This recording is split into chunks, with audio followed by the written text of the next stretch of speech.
welcome to a brand new video, and we've got a very extremely juicy one today: how to start a social media marketing agency in 2021. Now, if you've watched a previous training on social media marketing agency, on how to start one, potentially on how to grow one, my promise to you is that this will be the most detailed video that you've watched up to now.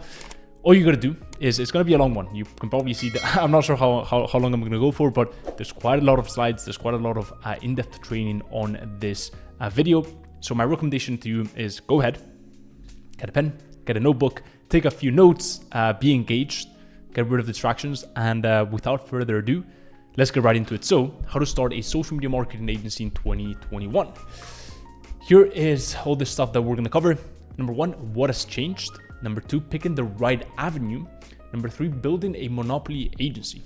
What do I mean by that? I'll explain in just a bit. Number four, narrowing down into a sub niche. Five, picking a hybrid e-com service. Six, building an A team, not just any team, but an A team. And finally, signing e-com clients. So first and foremost is a bit of a prelude. I'll talk about this and why this makes a lot of sense going forward, but a few things about what has changed, compared to last year, right? Because I didn't just say how to start a social media marketing agency, right? That's not the point of this video. The point of this video is how to start a social media marketing agency in 2021. So we need to be aware of the fact that, the current social landscape is different to what it used to be, 1 year ago, 2 years ago, 5 years ago. Okay? So what has changed? It's quite a lot, as you may be aware of. A lot has changed. A lot has happened in the past year.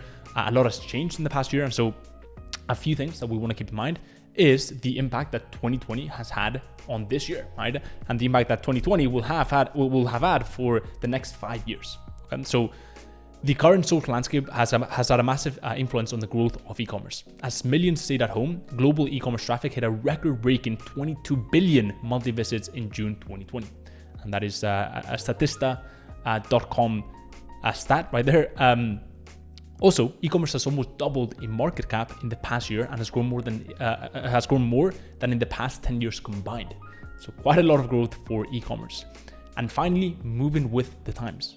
From beginner brands looking to get a land grab, to physical stores and services realizing that they have to go online, otherwise they're pretty much out of business, to big brands going harder than ever as they realize the massive opportunity that is ahead of them with their e-com side. There's never been more demand for e-com growth. There's never been more demand for e-com growth, and that is one of the biggest assets to build. I'll talk about that in just a bit. One of the biggest assets to build right now, because everyone is looking for one thing as everything is shifting online from the beginner brands who are looking to get into the e-com space, right? And have maybe quite a bit of a budget to put into that e-com store, to the physical stores and services going online, to the big brands who were operating online, were killing it online, but are realizing I gotta go harder than ever and build this, build this $1 billion brand, right?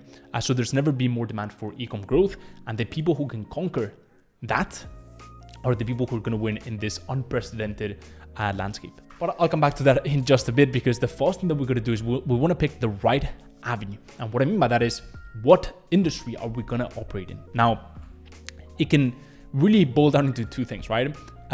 It can either be a traditional SMMA, okay, or it can be an e-commerce marketing agency. And to kind of compare the two, you can see that they're both two cameras, right? They're both two types of agencies, but one is way more. It actually applies for the modern times. Actually works for the modern times. The other one is cool to have it maybe at your home. Is a cool little artifact, but doesn't really get the job done in the most profitable, effective way possible. The other camera is literally the camera that I'm using to record this. Actually, I'm not too sure. I think it is. Don't quote me on that, because I'm not a camera expert, but the other camera gets the job done effectively. One of the best cameras in the market, right? And that is really the comparison, and that's really what the comparison between a traditional social media marketing agency servicing local businesses and an e-commerce marketing agency helping e-com brands scale to 7, 8, 9 figures actually looks like. So a bit about both, right? The old way of doing things, social media marketing agency, SMMA. What is this old way of doing things, and why does it not work anymore? Now, in most cases, the niche was mostly local businesses. So it could have been a restaurant, it could have been, dentist, it could have been real estate. It was all based on, it was all based around helping local businesses thrive, right? Now the service and the offer, basically what people would do is they would pick one service and disregard everything else, right? Agency owners would look at growth purely from a Facebook ads lens, right? They would build a Facebook ads agency for dentists, right? Or helping dentists, get more patients using Facebook ads, or helping, beauty salons get more clients using Google ads, right? And they'd be blinded to all the interconnected parts of a business that are responsible for growth.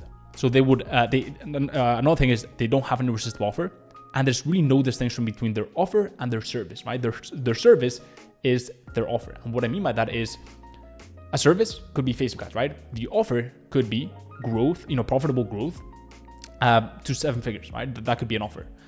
So in most cases, especially for social media marketing agency, the service was the offer. And what happens when you do that is there's really no distinction and no differentiation with other agencies, because other agencies are also offering the same service, right? And so what happens is you get a bunch of agencies who all look like, right? And so you start a Facebook ads agency helping real estate clients, right? Cool, but get in the queue, because so have another 5,000 people, right, in the space. And so there's no much differentiation there. Result. Performance is not tangible because the KPI, the key performance indicator, what we're optimizing for, the result that we're trying to get for these clients is leads. Now, I'll talk about what a lead actually is, but understand that the performance is not tangible, right? And so when you tell a client, yeah, we're getting new great results. Okay, cool, but I don't see any money in my bank account. It's a really hard way to explain the value of your service. Next, the message is not specific, right? Instead of seeking to understand a particular niche and speak their language, they will try to encompass and appeal to as many types of prospects, right? So a lot of people, even if they, the people that actually pick like a specific niche within local business, good for them, right? They will still struggle when it comes to the service and the offer, but at least they're doing a better job than the people who try to appeal to a wide range of different niches, right? Maybe they pick e-commerce as a whole, or maybe they pick, they'd be doing, dentists, restaurants, beauty salons, and a bunch of other local businesses, right? And so what happens then is if you don't have a very specific group of people that you're servicing, right, then you cannot tailor your message according to their pain points, right? Their limiting beliefs, their actually, their triggers, their goals and ambitions in life, right? And those are, those I can assure you, those are very different depending on the type of prospect and the type of business that they run. Make sense? So that's the message. And the final thing is the point of difference. There's really no point of difference here, right? They've tried their best to fit in. So their mindset is, the mindset is instead of thinking, how can I, what are the ways that I can stand out? The mindset is, what are the ways that I can fit in, right? How can I copy what other people who are having success, how can I copy what they're doing, right? And so they've tried, they've tried their best to fit in, to copy what the top people were doing. And as a result, they struggle to cut through the noise. That is why, that's one of the reasons why, if you look at a lot of people who have a SMMA or social media marketing agency, they all look the same. Same website, same service, same outreach methods, same message templates, right? Same methods of acquisition, same platforms that they're using, same strategy. It's all the same, and it's crazy, right? It's crazy to think about. And what happens is the end user builds walls around that type of outreach, that type of approach. Why? Because everyone is doing it, right? And so it's not very effective. And so they struggle to cut through the noise. It's the reason why most agency owners never actually sign a client. And it's it's perplexing. It's tough to hear, but the simple reason is most, the simple fact is that most agency owners who start an agency do not ever sign a client. Now, if you do things the right way, that is pretty much inevitable. Signing a client is pretty much inevitable. And in this presentation, in this video, that is what we're going to be doing. Okay, so you're watching the right video, but understand that the old way of social media marketing agency does not really work, especially in the current landscape.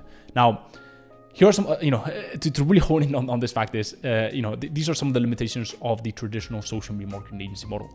The first being there's no irresistible offer. So I've touched briefly on this, but going a bit deeper into this, right? The return is ambiguous, right? So the KPI is leads. We're optimizing for leads.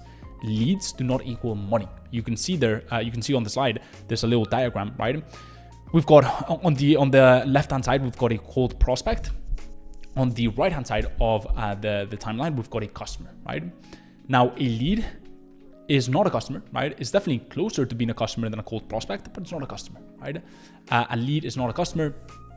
And so the problem here is that the sale is not within your scope of control, right? So sure, there can be a value attached to a lead, but the sale is not under your control. Many local business agencies run into the problem down below because they cannot demonstrate the value, right? And so what happens is, since these agencies are optimizing for a lead, right? They're telling the client, hey, I'm going to get you this many leads, right? I'm going to get you, what is a lead? It could be, for example, if you're doing restaurant, right?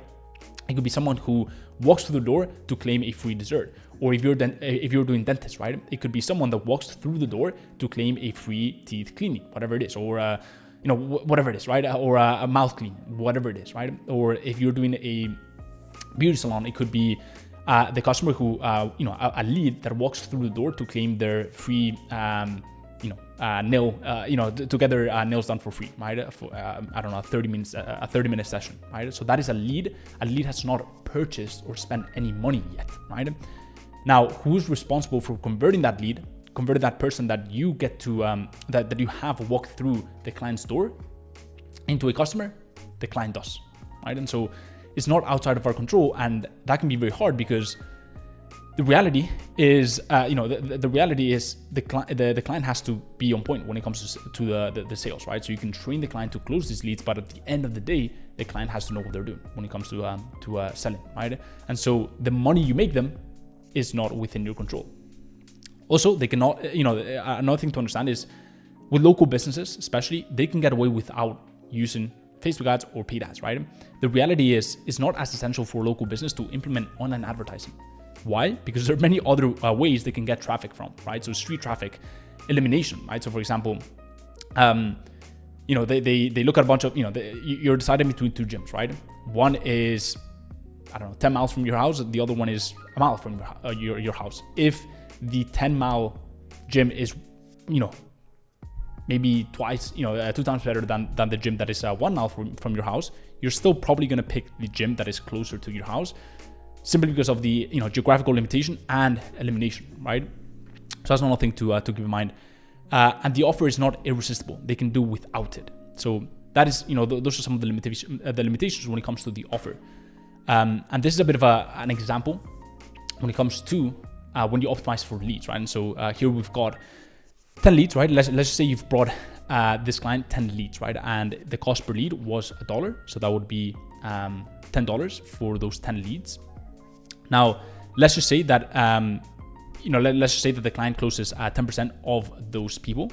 So that would be one customer closed. And so you could say, well, and let's just say that the average order value per customer is $100, right? So you could say that you've spent $10 to produce $100. However, that's not always the case, right? And so that value is not, sure, you can attach a value to a lead, but it's not money in the bank, right? And so the client still has to close those people. Make sense? So those are the limitations of the traditional social media marketing agency model.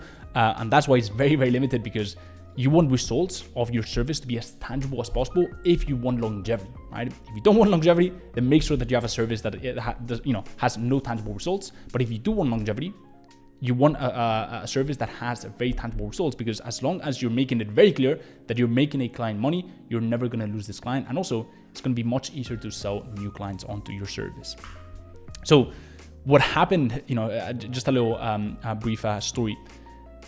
I started off with a local business agency, right? So I started off with a, we're doing health centers and gyms. So I started off with a local business agency and I did pretty okay, right? Maybe I got to 5K a month, but the problem was that I run into two scenarios, right? So scenario number one was kind of more of the negative pessimist type of client, right? And so they would tell me, dude, you're getting me a lot of leads, but the leads are not qualified, right?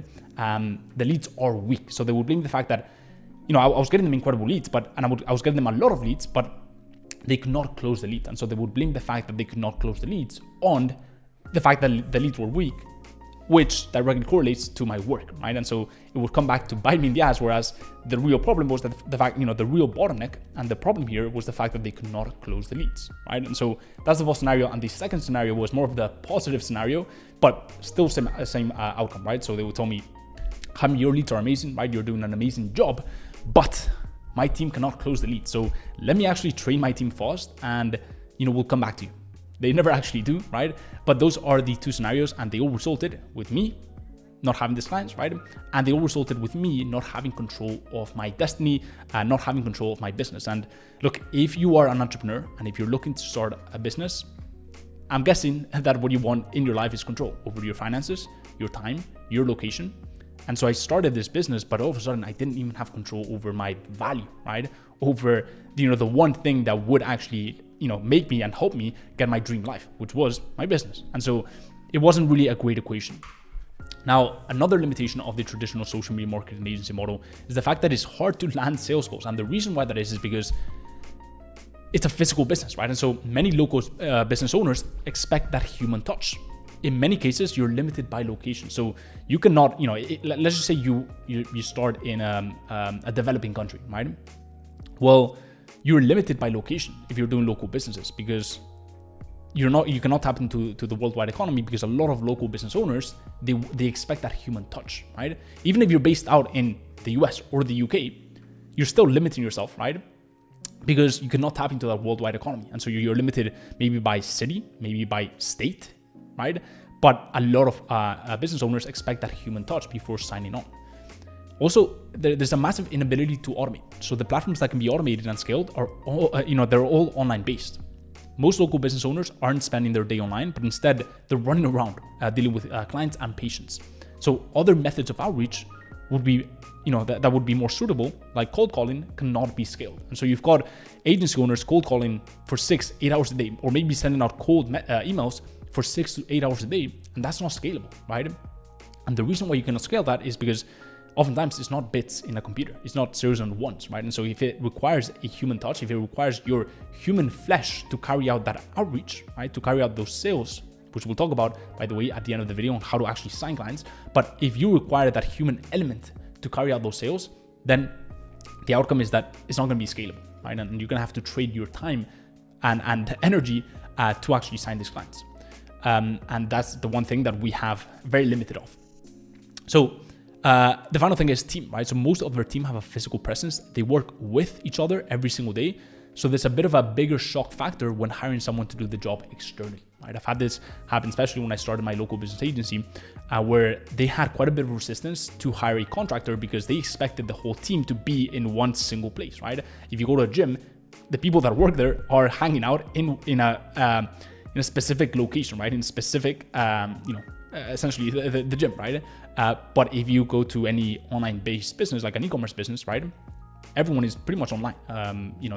Maybe they have a bit of an office, but everyone could do the job online, and there would be no need for that physical presence.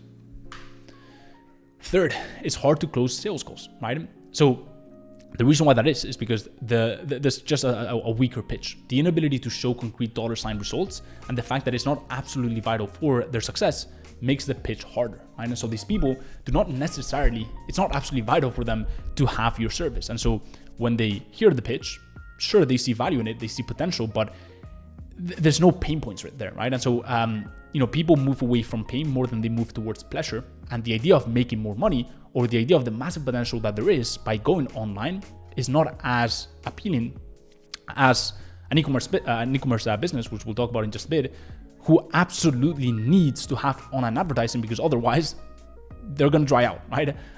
So that's that's the first thing. And the second thing is traditional, right? So due to the physical nature of their business, they do not expect, they expect that human touch, and so in many cases you're limited by location, which limits the group of people that you can actually target and reach out to.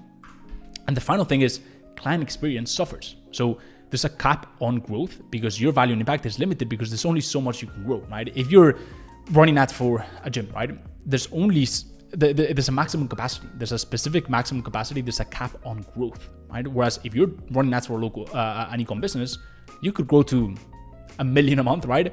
$10 10 million a month, and obviously things would have to be scaled and things would maybe break at scale, but they could actually take that on, right? They wouldn't have to like expand their physical location, right? And it wouldn't be a huge ordeal, which would be in the case of local business. And the final thing is hard to maintain satisfaction, because one of the core pillars to satisfaction, results, it's outside of our control. So there's 3 pillars to client satisfaction: results, communication, and reporting. And so if results, which is one of the biggest pillars, right, is completely outside of our control, and if it's not as tangible as it could be, then it's not going to be it's going to be hard to maintain that satisfaction, and it's going to be hard to have longevity with those clients. So a bit about the new way of doing social media marketing agency, e-commerce marketing agency. So here it is out, and the first thing that I want to talk about is, okay, cool, I get that e-commerce is, you know, the way to go, right? But why not just build an e-commerce business, right? Why are you talking about the agency model? Like, if you're so bullish, right? If you're so sure of e-commerce, and, you know, clearly we can see, you showed us this statistics, right? We can see that e-commerce is growing at an unprecedented rate. Why not just start an e-commerce business and, you know, ditch the service-based business model? Here's why, right? I want you to imagine that you've got a semi-successful Shopify store making you $10,000 a month. For a lot of people, $10,000 a month is a good number, right? And it's, by the way, not easy. Now, however, there's a lot of expenses and moving parts, and you're taking home at the end of the day, at the end of the month, you're taking home $3,000 per month in profit. Okay. Now I want you to imagine this. So that's the previous scenario, and that's, you know, a lot of people, when they think of e-commerce, they're like, oh, I want to start a Shopify store, right? Now I want you to imagine this. So you've got one Shopify store, another one, 3, 4, 5, 6, 7, 8, 9, right? And for example, you've got one of those Shopify stores is a successful Shopify store making $190K per month, which needs digital marketing, right? So maybe they've tapped into email marketing, maybe they're doing a bit of influencer marketing here or there, but they're in desperate need of digital marketing. Another Shopify store of the 9 that I just showed you could be another successful Shopify store making $80K per month, and they need digital marketing. Maybe they've done a bit of organic content on TikTok, and they've grown that way, but now they need to take things up a level. They need to be able to spend $1 and get 3, 4, 5, 7 back, right? And they need a predictable business, because because they know this, right? Until they can spend money to acquire customers, they don't have a real business. They don't have a predictable business. And another Shopify store out of the 9 that I just showed you, another successful Shopify store making $230K per month, and they need digital marketing. So instead of having a semi-successful Shopify store, which takes a lot of time, energy, focus, and attention, because you need to understand a lot of business components because it's a very, you need to understand product development. You need to understand, online advertising. You need to understand branding, right? Logistics, et cetera, right? Instead of doing that, you're just offering a service to these Shopify stores at scale. So, for example, by offering paid ads, maybe Facebook and Google ads, you charge the first Shopify store $2,600 per month, right? You can also charge performance-driven incentives, and all combined, it comes out to that. The second Shopify store, you charge $2,100. Not a huge amount, but it's all profit, and I'll talk about that in just a bit. So that's you offer paid ads to this Shopify store, and you charge $2,100. And the third Shopify store, you go ahead and charge $3,700 for paid ad services. And so combined, you've got $8,400 per month profit, approximately, right? Which is technically a 6-figure business, right? In profit, very important. And so I show you that because I just want to dispel the, maybe a question that you're having. Okay, I understand that traditional SMMAs, offering services to local businesses is definitely not the way to go. I understand that, Jaime, but if you're so bullish on e-commerce, why not just start an e-commerce store? Well, that's why, right? Now, one of the great things about it, and I could talk about this for hours, and I've talked about this in previous videos, definitely check them out after this video, but one of the great things is once you build this e-commerce marketing agency, then you can go ahead and launch those Shopify stores. Then you can go ahead and launch your own brands if that's what you wish to do, because now you've learned all these skills, right? By working with high-end top e-com brands, right? And so you've got a lot of money in the bank because you've gone service fast, you've gone service-based business model, agency fast, right? You've got a lot of money in the bank, you've got skills under your belt, and now you've got the confidence to be able to grow your own e-com store. So that's a bit about that. Now, why is this, the new way of doing SMMA, EMA, why is it so great? 4 reasons. Number 1, when it comes to crafting and creating your irresistible offer, it lends itself way better to that, right? You can craft a truly irresistible offer, an offer that is very hard to say no to.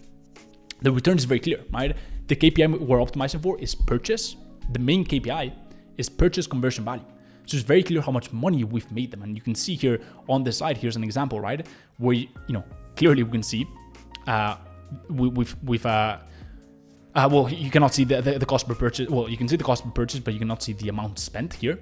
It got cut out, but you can actually calculate it if we just do a very simple division. But we've got the website purchase conversion value at £40,000, and that comes out to a website purchase ROAS of 4.78, right? And so the amount spent, if you do £40,000 divided by 4.78, it come out to be 8.5K roughly, right? And so you can clearly, my point is, you can clearly see how much money has been spent. You can clearly see how much money has been generated and what that means in terms of the return on the ad spend, on how much money we've spent on the ads.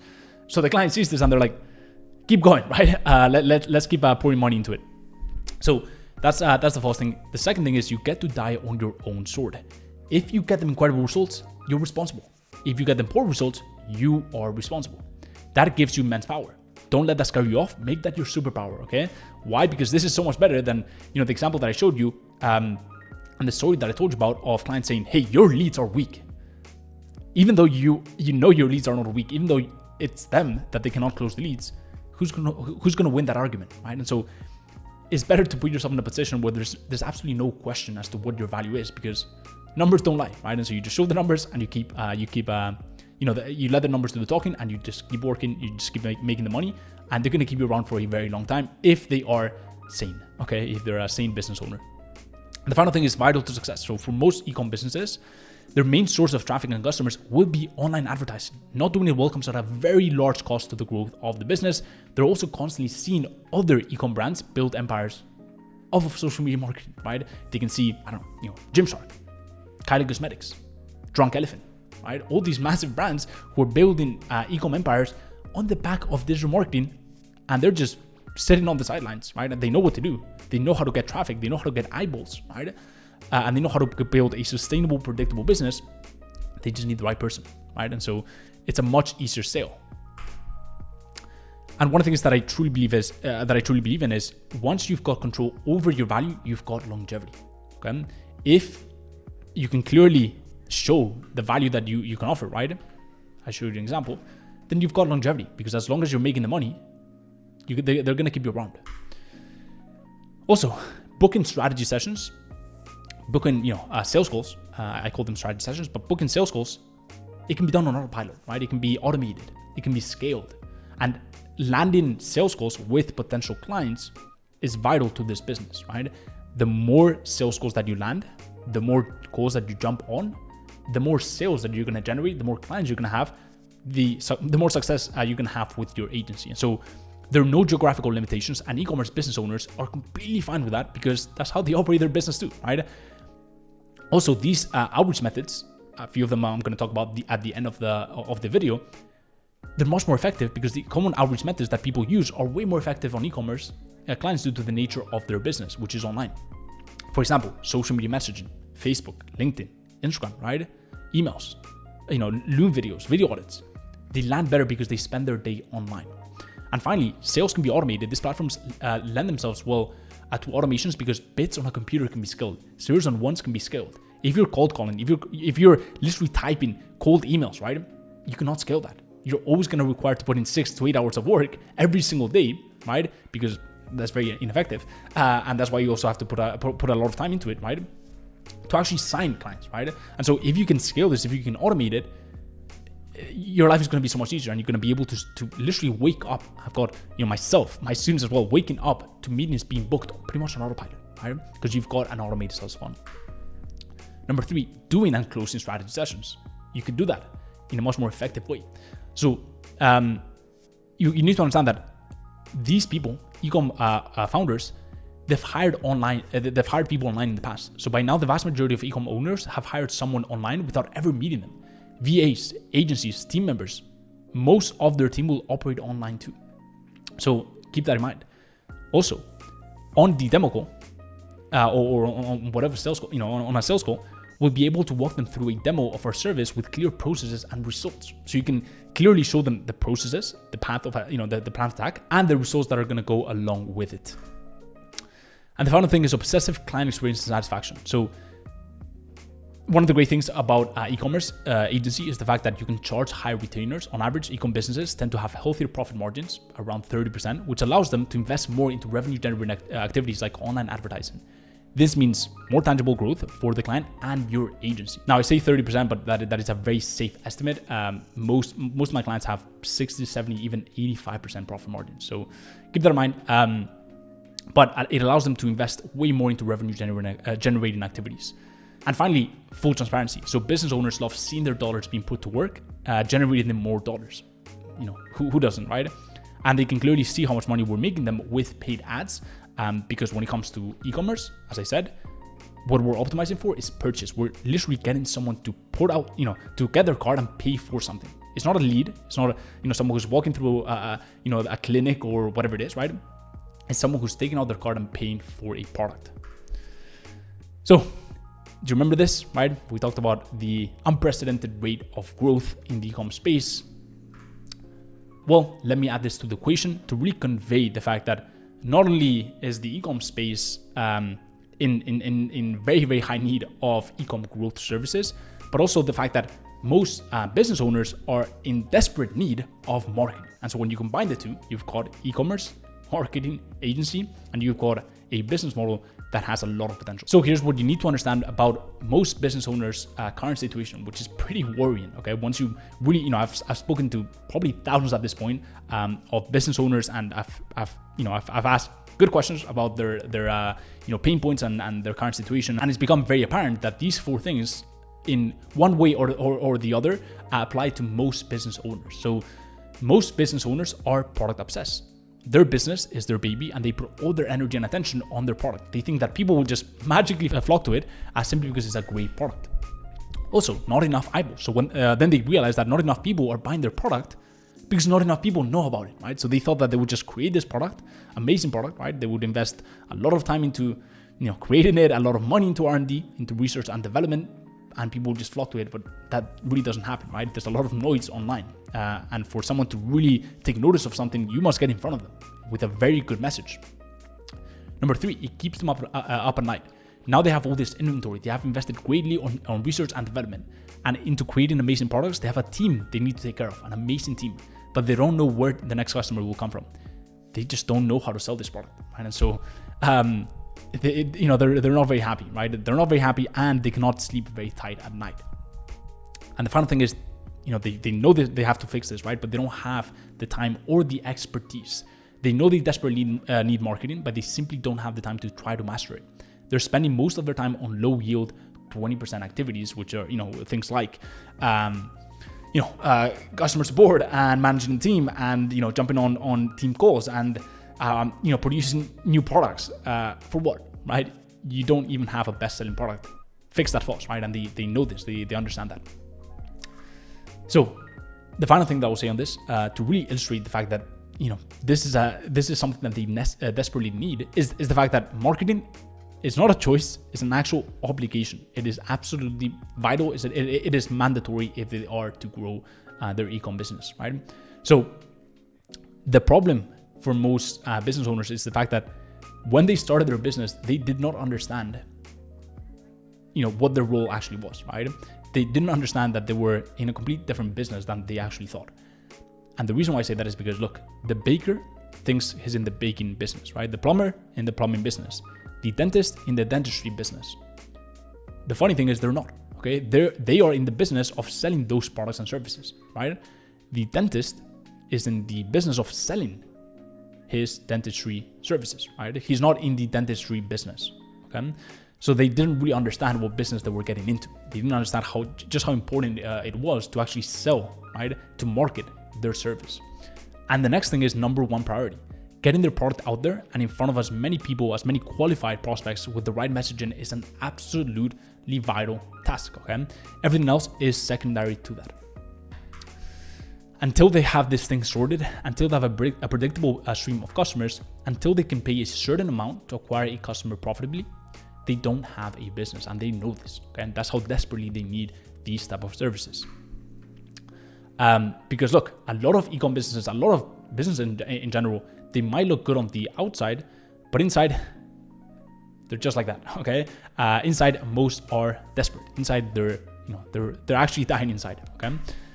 Even worse, traditional media just doesn't cut it anymore for most small, medium-sized business, right? So you might say, well, okay, cool, but why not just traditional media? Why online advertising?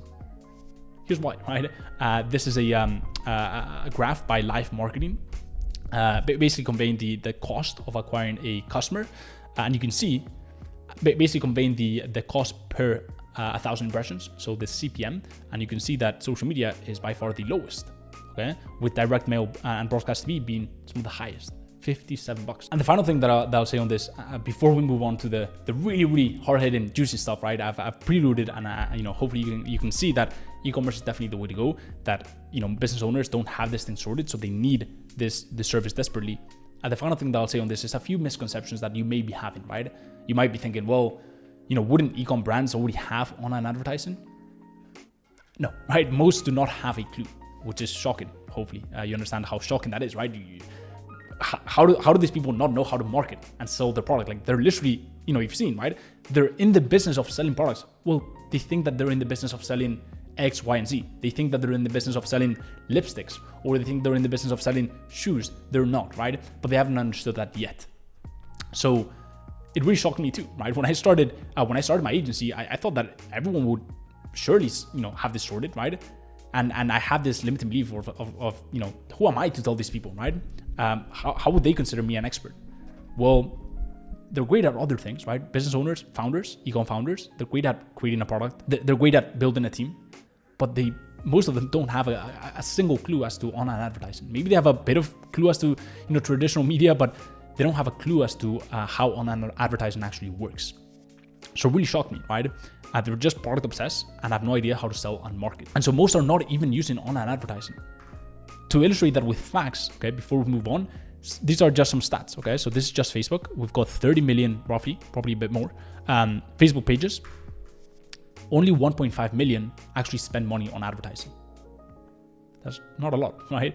If we look at other platforms, you thought that Facebook was little, right, in terms of percentages. Well, Facebook is actually one of the biggest platforms. So we've got 27.2 billion in ad revenue. But if you look at the other platforms, Snapchat, 2.5 billion. Less than 10% when it comes to compared to Facebook. Pinterest, 1.3 billion. TikTok, 500 million. That number has probably grown at this point because TikTok has been growing like crazy, but it's still compared to Facebook, compared to Google, compared to those considered giants in the online advertising space, still a fraction of the total market share of e-com founders and business owners. So that is a bit about the current social landscape that surrounds us, right? And why building an e-com agency is by far the best thing you can do if you're looking to start a social media marketing agency. Now a bit about building a monopoly agency. What is a monopoly agency? So a few things to keep in mind. It's still extremely important to find a way to set ourselves apart. And that's because we don't want to compete. A lot of people who get into the space, and I've mentioned this already, who get into the space, they're looking to fit in, right? Maybe they see me putting out YouTube content, right? And they go, okay, I'm going to copy this guy. I'm going to try to fit in. No, if you actually watch my videos, you would know that that's not the way to go, right? And the reason why we don't want to do that is because we don't want to compete. Not even with one agency, right? You don't want to compete with one agency, let alone 1,000 other agencies. Make sense? Because competition is for losers. Competition is for losers. I'll let that sink in and I'll explain this in just a bit. Now, competition for losers is a concept inspired by Pedro Thiel, a co-founder of PayPal. He's got a good book, 0 to 1. Definitely recommend you read that book if you've had a few years in the entrepreneurial journey. I don't think it's a great book for beginners. Doesn't really have many actionable strategies, but essentially what he says in the book is that a valuable company comes down to two things, right? It equals two things.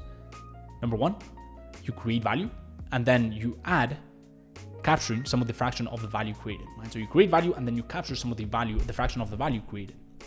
Now, he then goes on to say that there's two types of companies. We've got monopolies and we've got perfect competition, right? And so we've got two types of companies, but what are the differences between monopolies and a perfect competition business? Here are the differences, right? So we've got the monopolies are basically, these are businesses that are more stable. They are long-term businesses. They have very little competition and they have more capital. They're making more money.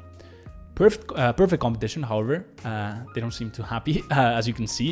They sell an identical product. They cannot control the market price of their product or their service. They have a relatively small market share. Their buyers know exactly the product being sold and the price other firms, other agencies, other service providers are charging, right? And what happens is they don't make a lot of money. And so the funny thing is most agencies, most people starting a social media marketing agency, they are these people, right? They are perfect competition businesses.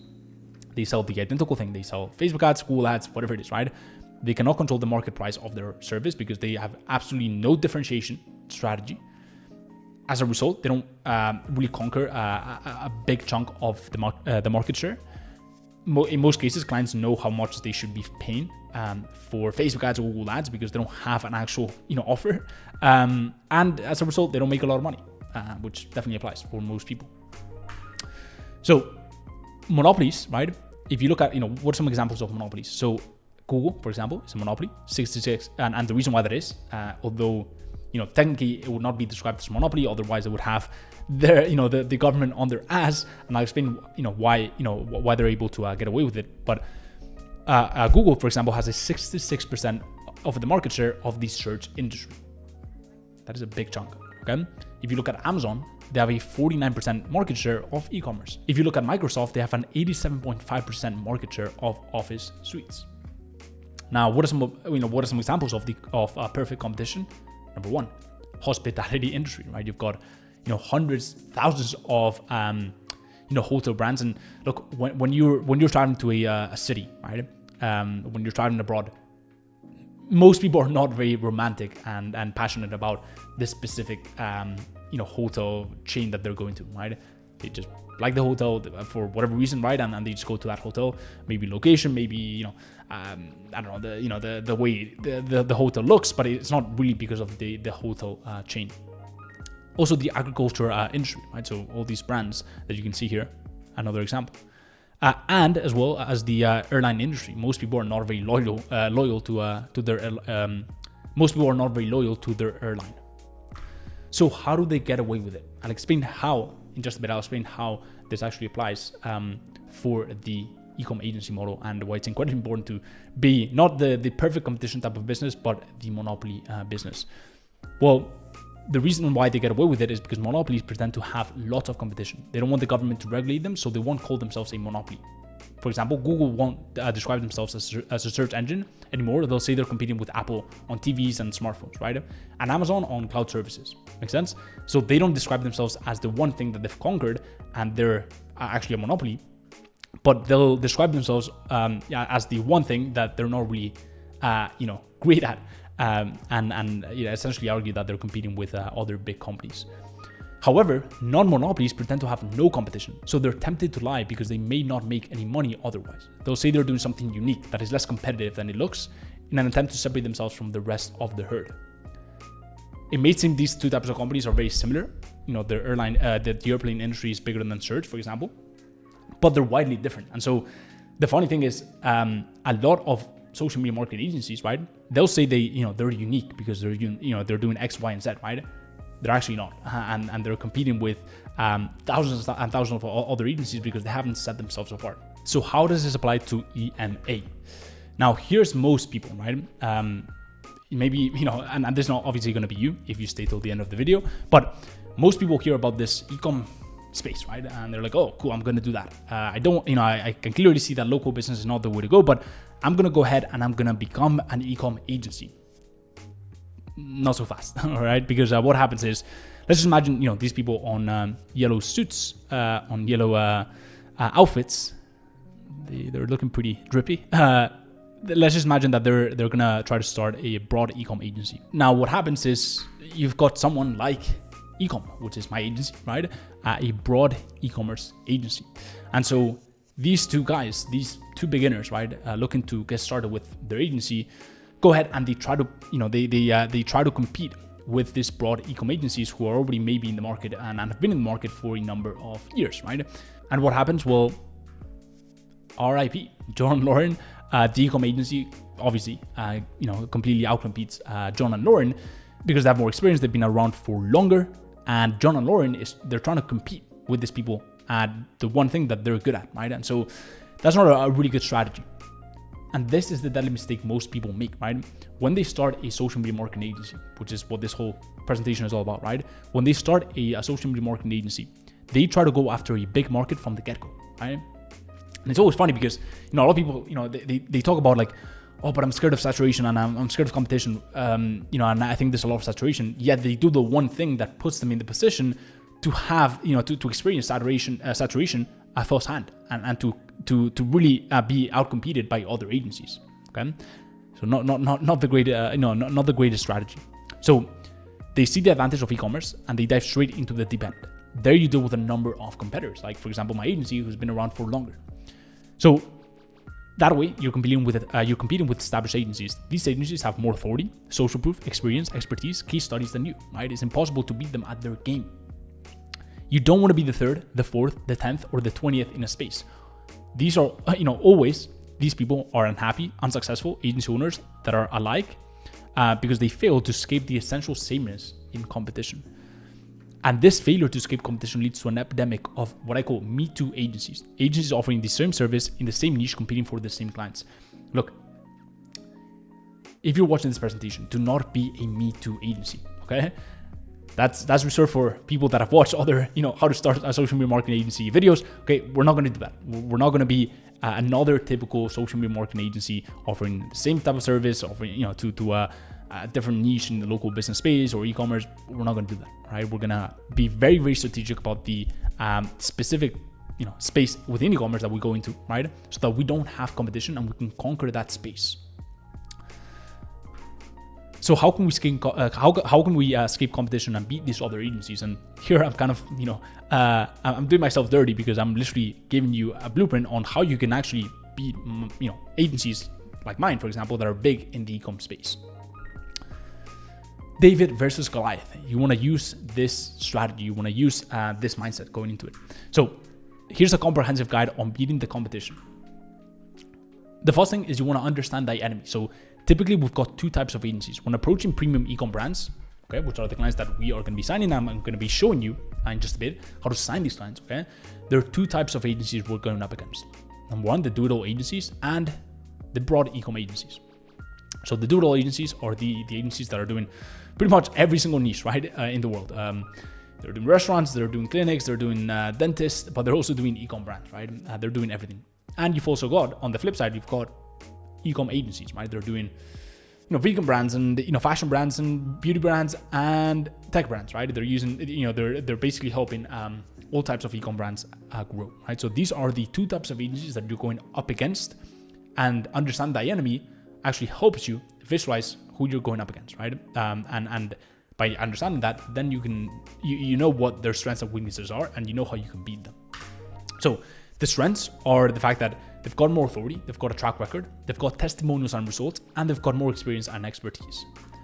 But the weakness is they don't have a specific focus on a sub-niche. They're encompassing big markets, which is a double-edged sword, because they're not, and you'll see this, why this is actually a weakness, but since they're not in one specific space, right? They're not the go-to agency in that space. They could be the go-to agency because they have all those strengths that I just talked about.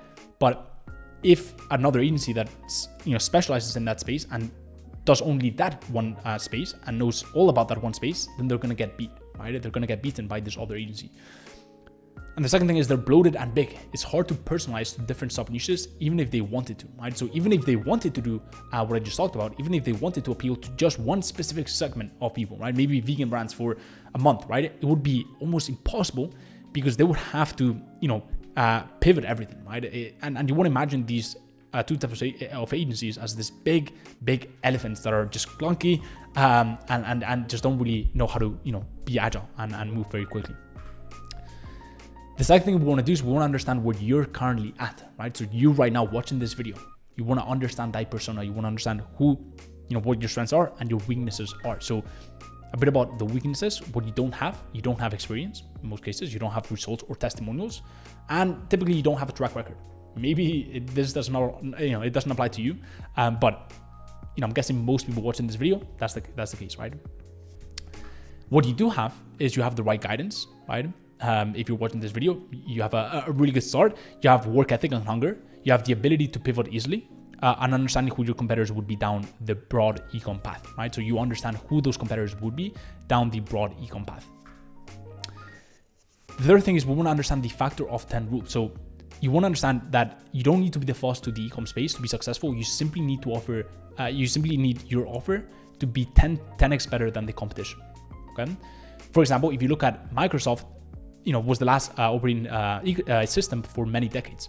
Google was the last search engine. Facebook will be valuable. Okay, their value will be determined by not who was first to market, right?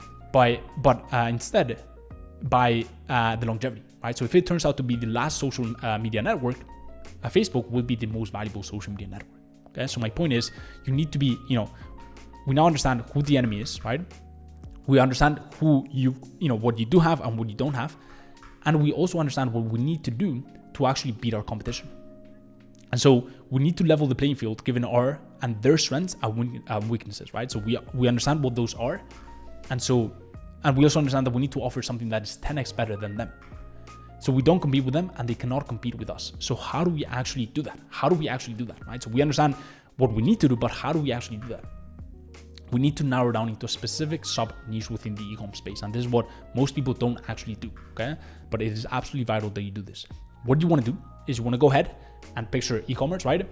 And then you want to break it down into its, subsequent, you want to break it down into its sub niches, right? A great way of doing this, if you go on any big e-commerce conglomerate and search platform, like for example, Amazon, you will see a bunch of categories, right? You will see a bunch of sub niches. These are the sub niches that I'm referring to, right? So these are some examples of product-based sub niches. We've got tech, apparel and fashion, fitness, health and wellness, home, pets, beauty, food and beverage, baby. The list goes on and on and on, okay? So it's incredibly vital that you pick one. And the reason why you want to pick one is because, as we spoke about, right? What you don't want to do is you don't want to compete in a broad e-com space. You don't want to compete for the same clients that these other broad e-com agencies or these other do-it-all agencies are competing for. We want to laser focus in one single sub niche. Why? So that you have the advantage of being the agency that laser focuses in one single sub niche. And when you have that, even though you are just getting started, even though you're a beginner, you still have a massive advantage.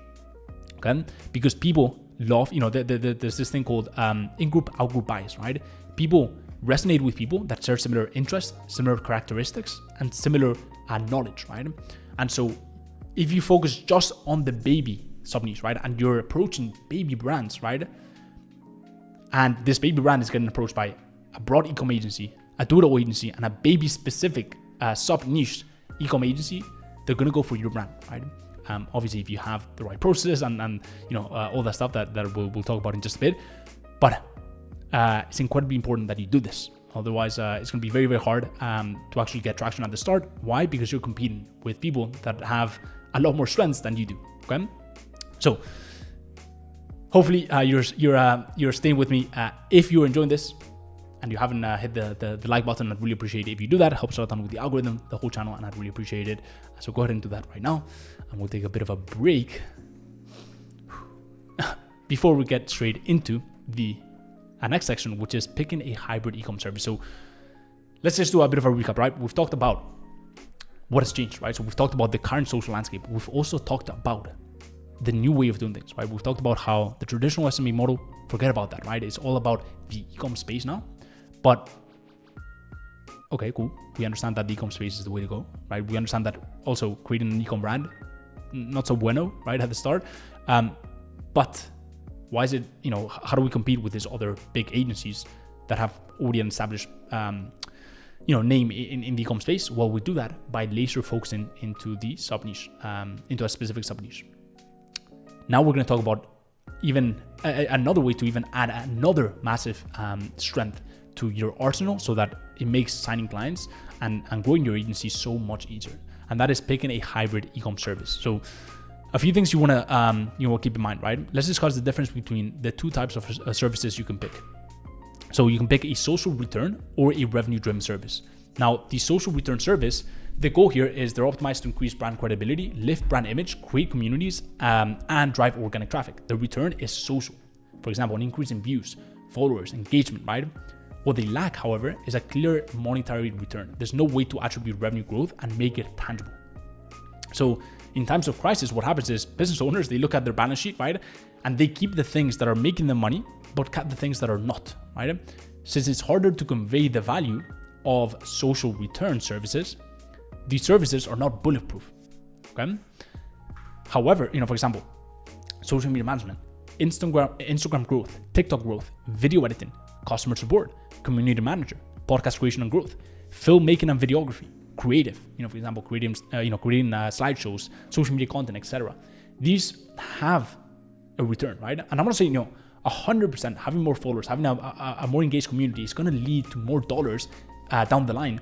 But right now, what's the return? And also, how tangible is it? How can I see the dollars be made, right? With social return, like you can see patterns, right? But you cannot see, we put this much in and we made this back. However, with revenue-driven services, the goal is to make clients a return on their advertising spend. We've talked about this, right? It's got an impact on sales, revenue, profit, and business growth. It takes more skill, sure. So the barrier to entry actually means the higher barrier to entry actually means there's more differentiation. A lot of people are scared of a higher barrier to entry. I absolutely love it, and you should too, right? Because if you just put in a bit of effort, okay, if you just commit, which you should, and people who watch my channel, people commit. These people commit, right? They go full in. They're relentless about the building a business. They're not just in it for the quick cash or a little gimmick, right? Anyways, my point is, it's great for us since we take things seriously and we have an expert team. Also sustainable. So as long as you're making your clients a profit, no sane business owner will cut you off. Next, higher switching costs. Okay, since clients understand there's a science and art to business growth and making money, they often become hooked on our service. We're seen as kind of like wizards almost, right? We are modern day alchemists, and they know very few people will be able to do what we're doing. We aren't perfectly competitive, right? So we've escaped perfect competition because our offer is so rare and so tangible at the same time, right? That they see us as these wizards, right? That are making their business growth and that they're making their business grow, and it's not very easy to come by those people. And the final thing is we can charge based on performance. Since there's a clear return on the investment, we can charge according to performance. So you can clearly see, hopefully, at this point that it's the route to take is definitely revenue-driven services. So if you were thinking of these, probably not the best idea, right? You can take it, you can leave it, but probably not the best idea because these are social return services. So we want to do revenue-driven services. Now, before we talk about what those look like, a few pitfalls to watch out for. But I didn't even know this was coming. If you're enjoying this so far, right, and you haven't already, go ahead and like. If you're enjoying the training so far, go ahead and make that ugly looking like button turn blue. But with that being said, I'll wait for you to do that. And with that being said, let's go back into the training. A few pitfalls to watch out for. So the first one is do not marry your service. So we can see here that these people have made a mistake because we can see this woman has married Snapchat and this guy has married Facebook, and they're probably gonna have a very bad marriage, and probably it's gonna end in divorce because that's just not the way you want to do things. Okay, do not marry your service. So what I mean by this, first things first is the same that we don't pick a niche based on passion. We don't want to pick a platform because we like it. We are not romantic about the platform that we pick. Okay. We just we audit and see what platforms will generate the highest return for our clients, okay? And that is what we base our decision on. It's not because we like Facebook ads. We're not a Facebook ads agency. We're not a Google ads agency. That's not our identity, right? We are in the business of e-com growth, of growing our clients' businesses. So it's all about generating the highest return possible for them. And look, if Facebook ads was to die in the next month, I wouldn't be too phased by that, right? Even though I would say most of our clients, I would say 70% of our time is spent on Facebook and Instagram ads. I wouldn't be too-faced about that, right? Because we can just pivot very quickly, and we can do that in a very, very effective manner. So, and that's the next point, right? We're able to pivot very quickly. And if, for whatever reason, next month, Facebook ads, which could be my flagship service right now, is not the place where we can generate the highest return for our clients, we'll just pivot, right? We'll pivot to the next thing. We'll pivot to TikTok ads. We'll pivot, we'll go harder on Google ads, right? It's just all about the one thing that's going to generate them the highest return possible. For example, here's a really, real life example, the Google Perch, right? So I want you to imagine this, and this actually happened, so it's not just a made up story. So John starts advertising on Google ads. He starts with $1,000 and starts seeing sales roll in. Things are going great, right? He's very excited. Things are finally clicking. He hires more people to deal with the influx of new sales and increase their ad spend. He's really happy they found an advertising channel that works to scale their business. Suddenly, without warning, Google changes the landscape of their ad platform. This actually happened, right? Friday, February 2016, Google decided to remove sidebar ads on search results. And they look like that. You can see it on the picture. There's a big arrow pointing at it. Those were sidebar ads, and overnight they were gone. Okay, so businesses who relied purely on Google ads to get traffic and sales were hurt badly. Google actually wiped out 70% of the ad real estate, making remaining spots much more competitive and obviously much more expensive. So John has to fire staff and scramble for a new way to get customers. And the reason why this happened to John is because he was romantic about Google ads. He was like, he saw it as the one thing that was going to help him grow his business. And when you rely too heavily on one thing, and when you're romantic about one thing, you can get your heart broken. And that's what happened here, right? So that is the Google Perch. What can we learn, right? Number one, do not depend on one single channel. You never want your business or your client's lifeblood of their business to rely purely on one channel. Your business should be able to operate regardless of Zuckerberg, Larry Page, and others. Next, platforms come and go. Okay, recently, for example, you guys might have heard of it. I made a video on my channel. It was the iOS 14 update impacting Facebook ads negatively.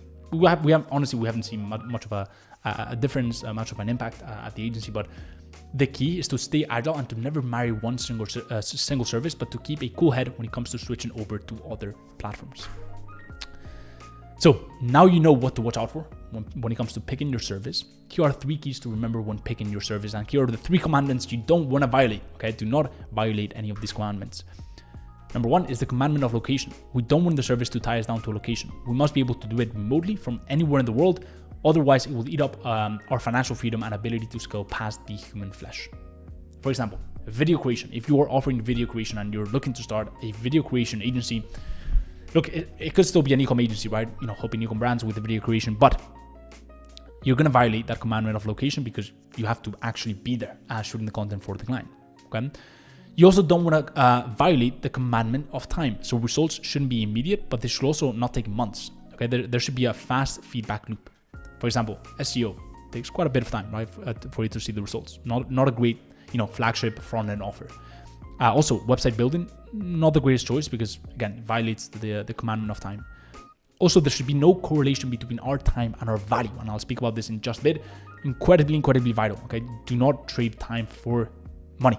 Okay, we want to make sure that we pick a service where there's no correlation, right, between the time we spend and the value that we generate. It should be asymmetric. And the final thing is commandment of scale. So this service should be as close to replicable as possible, and someone else should be able to do it. It should also have a maximum capacity of more than 7 clients. So I really want you to remember the second commandment, however. We're not time slaves, okay? Do not trade your time for money. That is the way you lose. A lot of freelancers do this, especially the ones that are paid by the hour. We don't want to do that, okay? So keep that in mind.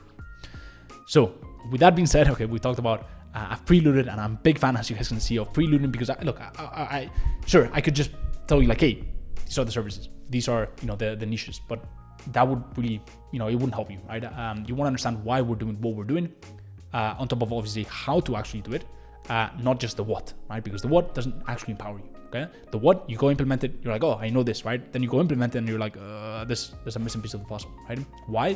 Because you haven't understood why we're doing what we're doing, right? So it's really important to understand why we're doing what we're doing. If you've jumped to this part, then it probably tells me a bit about how your SMMA journey is going to go. So here are your service options.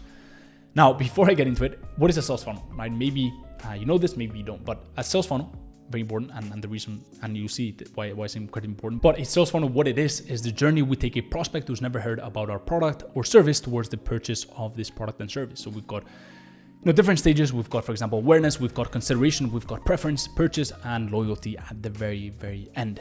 So how does this apply to the service? Okay?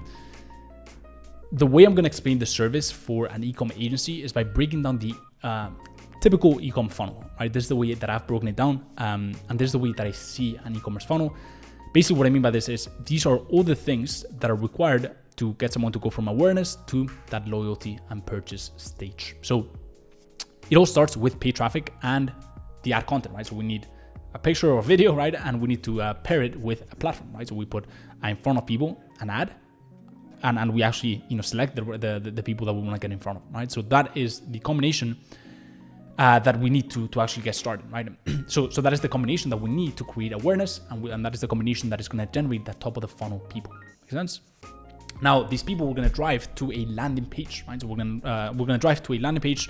On that landing page, obviously, we want them to buy something, right? We're going to have an offer, which is the next thing on the funnel. So on that landing page, we're going to have an offer. Now, when they see the offer, they can do a bunch of things, right? And that's what I call the website journey, right? They can go ahead and add to cart, and they can go through the checkout process, for example. They can go ahead and look around the website and go on the About Us section or wherever it is, right? But that is the website journey. And then after that website journey, we're looking to get that purchase, okay? Now, as you can see right below, we've got direct marketing. And what that is basically the people that don't convert, right? We've got SMS, email marketing, chatbot, right? Basically getting in front of these people, leading them to that purchase. So the reason why I say this is because we can actually break down the funnel into its subsequent services, okay? So for example, paid traffic, we can break it down into Facebook ads, Google ads, Snapchat ads, TikTok ads, Pinterest ads, right? Ad content, we can actually break it down into viral e-com ad creation, okay? Now, landing page, we can actually create the landing page for e-com brands, right? When it comes to the offer, we can actually copyright. So we can do copywriting for that offer to make sure that our clients have an incredible offer on that landing page that is pretty much a very hard to say no to. Conversion rate optimization. Okay, so that website journey, is it optimized, right? Or are people getting lost on the website, leading them to not purchase, right? So we can offer that as a service. Okay. And finally, with direct marketing, email marketing, SMS marketing, messenger chatbots, right? We can offer all those services as direct marketing services. So we've turned the funnel into what I call the e-com service funnel. Pretty cool stuff. So a bit about these services, one by one. What it is, so paid ads, for example, what it is, running targeted ads to cold and retargeting audiences and driving this traffic to the client's website to convert it into purchases. We are responsible for 3 areas: targeting, creatives, although we use the ones we're provided with, and ad copy. 2 routes. So you can either go down the more established route, Facebook and Google ads, you can pick that, or with the newer platforms, TikTok, Snapchat, or Pinterest, right? You want to pick, one of the 2 routes. Don't pick both, just pick one or the other, simply because it's different value offerings, right? For example, the more established route, it's more established, so people already know the value, right? Facebook ads, Facebook and Google ads, like e-com brands already know that this is a proven service, right? A lot of e-com brands have already had success with these services. Whereas the newer platforms, they don't have that credibility as much as Facebook, but they do have that new component, right? Where not as many people may be doing that, okay? We're not really worried about that competition element because by now you should pick the sub niche. You also have an irresistible offer. You're building a monopoly agency, so that's not something that really worries us. But sometimes those newer platforms can get more attention, especially from the brands that maybe have Facebook and Google ads implemented, or so they think, right? So those are the 2 routes. The pro is the start of the funnel, so it's arguably the most vital piece of the puzzle, right? Without paid ads, without traffic, there's no need for conversion rate optimization or having a really good copy-written offer. Also, it can be scaled quite easily without a large time investment from your side. And most prospects think that their problem is a traffic problem. Thinking that they actually only have a traffic problem is not true,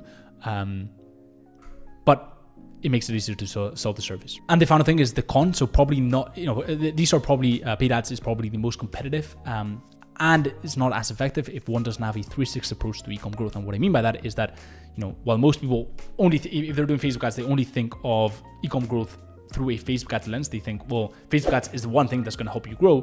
That's not necessarily true, right? Because it's very important that we have a 3-6 approach. Sure, we're not offering landing page creation or we're not offering conversion rate optimization, but we know that these things exist. We know that these things are important to make sure that the paid traffic, the top of the funnel, actually yields the best results possible. So that's what I mean by that, but definitely a really good option.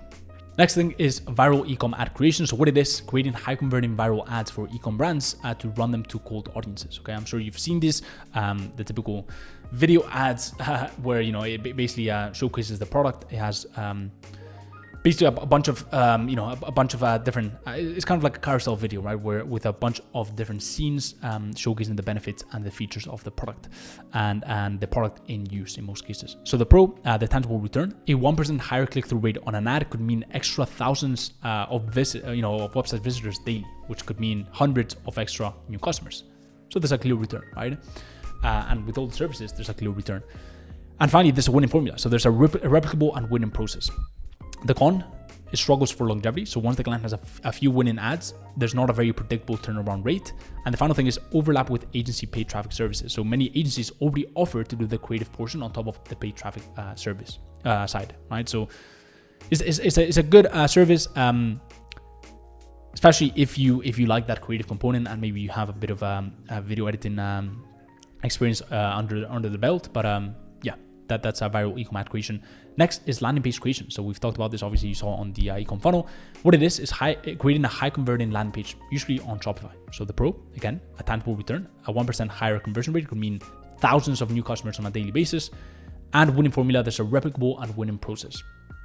The con, struggles with longevity, typically one-off unique projects, slow turnaround, so it takes a long time to see the results, and low capacity. So when you have a clients that signed on for landing page creation, it's quite time intensive. So 3 to 4 clients can already take up a lot of our team members' time. Next is copywriting. So writing words on a landing page that actually sell. So pro, tangible return, a 1% higher conversion rate, I mean thousands of new customers, right? But a con, higher barrier to entry. So you can outsource the service, but typically a service you exhibit with your outreach and a skill that is not learned overnight. And also there's overlap with other agency services. So oftentimes the website agency will also be doing the copyright. Next is direct marketing. So email marketing, SMS marketing, and chatbots. What it is, basically communicating with members of the public who've shown an intent to buy from you through direct communication like email, SMS, or messenger chat. The pro, there's a tangible return. So there's a clear dollar sign attached to the service. Also it's pure profit. So it doesn't require any ad spend. It's a matter of using their current assets more effectively. This means that you can also often work on pure commission and still make a lot of money. And it's fairly untapped. I would say most businesses are leaving so much money on the table by not doing so that it's very untapped. And it's definitely something that, I would say, especially for e-com businesses, like, 85% are probably not doing email marketing right. So that's that. And the con, it's a big upfront time investment, typically writing the copy for the emails. It's time intensive, but once it's done, right? So it's not a huge con, but that is direct marketing, definitely a good option as well. And conversion rate optimization is the final service. So what it is a system for increasing the percentage of visitors to a website that convert into customers or more generally take a desired action. So the pro, it's got a tangible return. Increasing the conversion rate on a website could mean thousands of extra dollars. Also, it's pure profit, so it doesn't require any ad spend. It's just making more out of the traffic they're already paying for. The con, it does struggle for longevity because, typically better suited for a one-off consulting agreement. Once you've optimize their website, there's very little you can actually do for 10, 14, 18, 24 months, right? It's usually a longer time span. So those are the e-com services that I recommend you pick, and you've seen that they all stem from a very clearly defined e-com funnel. Now, my recommendation is either paid ads or email marketing, especially if you don't have an affinity for these other services that I've already spoken about. Now, if you have experience, if you have an affinity, maybe a bit of a passion, maybe you've done it in the past, then definitely consider it, right? Knowledge is power, and so now you have all these options. You're aware of all the options that are available to you. So that is that for these services. Little recap, but before I do the recap, if you haven't liked the video, go ahead and make that ugly looking green like button turn blue. Only if you are liking the video, okay? Only do that if you're liking the video. But if you've gotten to this point of the video, you probably do, because you probably are enjoying it, because we've covered quite a lot, okay? A little recap, we've covered what has changed, We've also covered the difference between the traditional SMMA and the new way of doing things. We know what we're doing. We know that e-com is definitely the way to go. And we also know how to build a monopoly agency and the importance of doing that if we actually don't want to compete and we want to thrive as an agency. We've also gone ahead and picked our hybrid e-com service, right? So you should have already be aware of the different services you can offer, and you should have already at least started thinking about the service that you can actually offer to these brands. Now we're going to talk about building a team. Why are we building a team now? I will answer that in just a second. But the first thing that you want to understand is the mastery curve. So you need to understand that to master paid ads, right, or direct marketing, email marketing, which are just some of the services that I've talked about, but definitely some of the services you can consider, right? To master any of these services is not sufficient to learn about it. You must get your hands dirty to become an expert. Not only does it then take years, but you need clients for this, so you can so you run into this chicken and egg problem, right? Where you need to get experience, but you only get experience with clients, but you need clients to get that experience, and so you don't want to do that, right? Unless you want to be at it for 5 years until you sign that first client.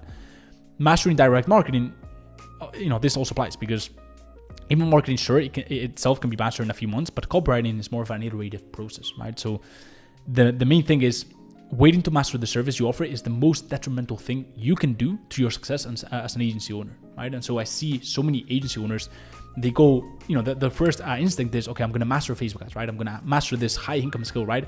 That's not the high income skill. The high income skill is, the sales, the marketing side of things, building an incredible team, building systems, right? But mastering that service is not the high income skill, right? It's not what you should be doing at first. I'll explain how we do that and why we do that. But how we do that is using the value arbitrage method. So here's a little diagram of the 12 archetypes. Hope I'm pronouncing that right, but essentially these are 12 different kind of like personality traits, right? If you were to call it like that. But essentially you can see here, my point with this is you can see here that different people are cut off for different things, right? And so there's people that want to provide structure in life, right? So we've got caregivers, rulers, artists, right? There's people that are more on a spiritual journey, right? So we've got the innocent, we've got the sage, we've got the explorer. There's people that want to leave a mark. I think entrepreneurs, us, we probably fall into that category. We've got the outlaw, we've got the magician, we've got the hero, okay, who's chasing mastery. Magician is chasing power. And there's also the people that want to connect to others. We've got the lover, we've got the jester, we've got the everyman, right? Belonging, pleasure, intimacy. Now, I think everyone has a bit of everything, right? But there's always an element, a type of an element of our personality that always shines through. The reason why I mention this is because you need to understand that different people are cut out for different roles in the tribe. Okay, for example, as I said, entrepreneurs, we tend to fall under the leave a mark sort of things, right? So you want to understand nature. To achieve mastery of a craft, we embrace our strengths and focus our attention, right? The shoemaker masters shoemaking. The baker, bakery, right? The advertiser, media buying. It's how we move forward as a civilization. And so it's only when I see people try to master so many things, right, that they don't move forward in life, right? Because it's just so ineffective to do that. So do not go against nature. When you try to master a handful of things, do everything yourself and not get help from other experts in their craft. Instead of focusing on a core few things, you experience a lot of friction from nature and the universe, okay? So do not do that. We want to tap into the value arbitrage method. Leave the ego at the door. That is the door that I'm pointing at. Leave the ego at the door and understand that if we are to move forward, we must work with others who are experts in at certain fields and leverage their skills. School society has us believe the opposite, but this is very important, a realization that most people don't make. Okay, so we need to leverage other people's skills. A good example is Elon Musk, right? How does he accomplish all this stuff? I'm not, smart. The guy's a genius, right? But he also has an incredible team. He's built an incredible culture, and people love working for him, right? And so he's got the smartest engineers, and that's how he, accomplishes all this stuff, right? He's not, in part he is, right? But he's not the brains behind Tesla, right? The actual, car, right? Or the rocket, right? His engineers are, but he leverages other people's skills and abilities to build incredible companies.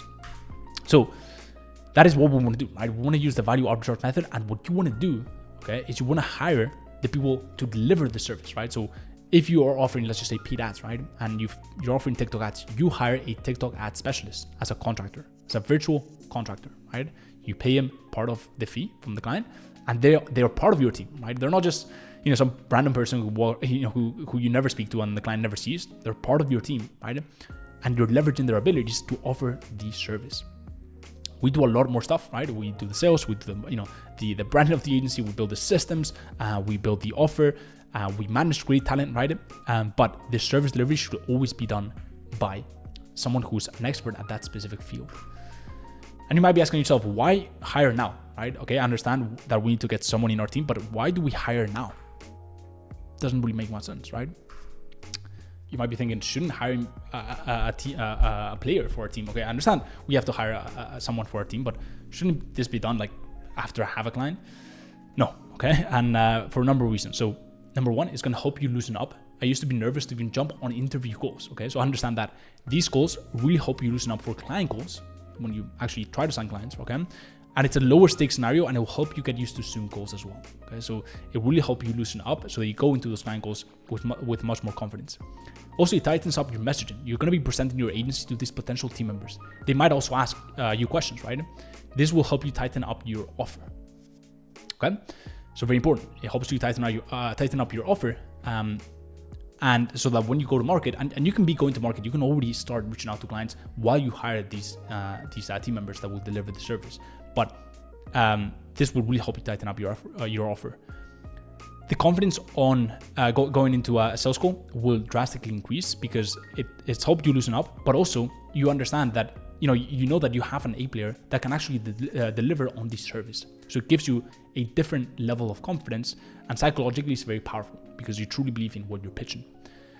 And the final thing is, you don't want to rush into a hiring decision. My first 3 hires were rushed, and they weren't A players, they were B players. Okay? They were good people, but they're not proactive, they're not relentless, right? They don't, essentially they're not A players, right? By the time you sign a client, it's already too late to start looking for a team member. So you want to do that. You want to do that as you start, because then you have the time to really hire an amazing talent. So that is building the team. We've talked about quite a few things now. The only thing that is left is really, how do we sign these clients? Okay, so I'm going to give you at least one method here that is incredibly powerful, and that you can get started with no money, right? And you can get started right now with it. So the first thing we need to understand is the current landscape again, right? And I want to prelude by having you understand this before I give you the actual system that we're going to be using. So e-com prospects spend their day online. Their media consumption of choice is social media. This is where we can get in front of them without being a nuisance, right? Worldwide economy. There's absolutely no reason as to why our outreach should be limited by location with e-commerce. We can reach out to any e-com business anywhere in the world. And the final thing, this the most vital part of this to understand the method that we're going to be using, the B2P revolution. What I mean by this is business to people. No longer is it business to business or business to consumers, which would be the case with e-commerce, right? It's all transformed into business to people. Okay, so business to business would be agency to a business, right? We would technically be business to business, right? An e-com business would be business to the customer, right? So they're selling products. However, nowadays it's all about business to people. The lines between personal and business are blurred. More than ever, people buy from people they like, respect, and trust. Okay? So understanding this is what I call 1D versus 3D outreach. Most people do one-dimensional outreach. We're going to be doing 3-dimensional outreach. So one-dimensional outreach methods are things like cold call, cold email, which tend to not have a face and persona attached to them. And those are deteriorating because it's very hard to build rapport and trust with these methods because people want to relate to people, right? You want to remember that it's business to people nowadays, right? It's all about business to people. However, the 3D methods are completely different and they take advantage of this business to people current landscape, right? So 3-dimensional methods use social media profile funnels to build rapport and establish authority, okay? We have various touch points with prospects in different forms during the sales journey to close them, right? So it's not just one touch point. It's not just picking up the call, right? Picking up the phone and doing a call. It's not just sending out a cold email and they have absolutely no idea as to who you are, right? It's all about having a profile funnel in place so that they can actually see a face to the outreach and they can engage with other components across the sales journey. So actually getting specific and get into the how to actually do this. So the profile funnel explained. Here's a brief overview. Okay, we're gonna set up your profiles on LinkedIn, Facebook, and Instagram to state what you do, who you help, and establish your authority. Okay, so at this point, you know what you do, right? So you're an e-com agency, right? You should have already picked your sub niche, and you should already know your a hybrid e-com service, right? So what you want to do is you want to build your profiles on LinkedIn, Facebook, and Instagram to state what you do. Then we're going to post content as well designed for your niche to know that you know what you're talking about. These will be simple value drops, stories, opinions, personal breakthroughs, etc., etc. Okay? Obviously, we're going to match that with outreach and approaching people, right? But once we set up our profiles, we find qualified prospects and we begin messaging them. They can then interact with your profile and content, which has an instant as well as a long tail effect. So once we set up our profiles, we find qualified prospects and we begin messaging them. They can then interact with your profile and content, and this has an instant as well as long tail effect, which is massive, right? Let's just say that you actually approach an e-com business, right, within your specific sub niche on Facebook, right? And so you're not only going to approach them with a message, right? You're not only going to sell them on your service, but then you're going to add them to your profile funnel. So you're going to add them as a friend. Not only are they seeing your message, okay, because you add them as a friend, but they're then going to see your content around that specific sub niche, right? You're going to essentially place yourself as an authority. And as they see your content, that authority, that trust, that rapport is built so that the messages land way better on them, right? And they're much more prone, they're much more warmed up to then take that next step, to jumping on a call with you, to discussing to discussing this in further detail, to discussing selling them on the actual service in further detail. So that is the long tail effect of building a profile funnel on social media. But also the instant effect is if you have a profile funnel which already has authority. So let's just say you've been doing this for 3, 4, 5 months, right? And you've posted content, you've gotten people inside that profile funnel. Now you have that authority, so that it also has an instant effect where you send a message or you approach a client in that specific space, right? And they see that authority and they're much more prone to actually follow up and follow through with jumping on a call with you to discuss further and to actually sign on with your agency. So that is a little brief overview, and going a bit further. Basically, one of the main things about the profile funnel, and again, I just want to make sure that you understand what a profile funnel is, right? You've got Facebook, right? And not only are you just reaching out to them, right? But you're posting content, and so you're farming these interactions. You're cultivating these interactions, make sense? So they're seeing your content on their feed, but they're also seeing your messages, okay? So that's one of the components of the profile funnel, but the other component, the more instant component, you've got a profile to you, right? And so they can, if you send them a message on Facebook, LinkedIn, or Instagram, they can also go on your profile and see the type of content you posted, also see your mission, they can see your face, right?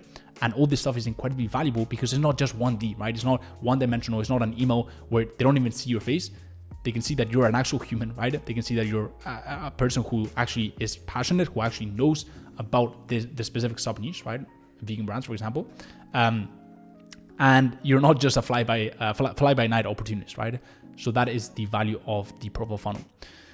So most the reason why it's incredibly vital is because it picks up the water falling through the cracks, right? So you need to understand that most prospects won't convert in our first interaction with them, not even through our follow-up, but we're constantly getting in front of them on their feed. The content and the profile, right? Your profile on Facebook, your on LinkedIn, on Instagram, are picking up prospects that fall through the cracks. Secondly, it has a flywheel effect. So at first you have to exert a lot of force, right? But this force has a compounding effect. The more content you have, the easier it is to establish rapport. The stronger your profile is, the easier it is to convert strangers into demo calls. And the final thing is you're building a massive asset, right? You're building an incredible asset because most outreach has very little longevity. With profile funnels, right? For example, because most outreach has very little longevity. If you send an email, that email, especially if you don't follow up, that email is gone, right? If you do a cold call, that cold call is gone, right? With profile funnels, we can get demo calls, strategy sessions, whatever you want to call it, right? Sales calls are booked from content we posted a while back, right? It allows us to duplicate ourselves, and this is the new age. This is the modern way of acquiring clients. I'm not saying email doesn't work, right? If done well with an actual strategy behind it, with automations in place, it does work, right? But this completely free, right? To get started, you can start right now. with your sub niche, posting content, approaching the right people, right? And building these interactions, cultivating these interactions, and having the not only the messages speak for you, right? But your profile with your mission, right? Speak for you. Your content speak for you as well, right? And it's this really, really cool a combination. So things to keep in mind. Iterative, okay? This will be an iterative process where you closely monitor performance. I recommend you start with all 3 platforms, LinkedIn, Facebook, Instagram, okay, at first. But once you see which one is best suited for you and your sub niche, you can narrow down to 2 platforms, just 2 platforms. Our priority, okay? We don't want to explode our ego. We want to explode our bank account, okay? So don't get too caught up in the vanity metrics of, the likes and the comments. Honestly, you could get 1 like, but as long as your prospects are seeing this content, that is incredibly vital, okay? That's incredibly valuable.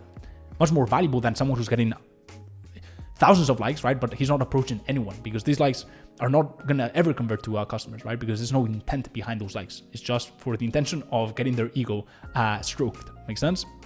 So keep the main thing. The main thing is signing clients, growing your bank account, and really taking step by level and leveling up in life, scaling your agency to 10K per month in record-breaking time. And the final thing is, we're not content kings, okay? We are business owners. Creating content is not reserved for, the Gary V's of the world. You don't need fancy equipment or an editing crew. The vast majority of our content will be in written form, right? You can also do videos, but videos, maybe I could see why you could create a bit more friction for most people, but the vast majority of our content will be written. It will be within a specific sub niche, and we don't have to be Gary V, okay, to be able to post content. So guys, that is that for this training.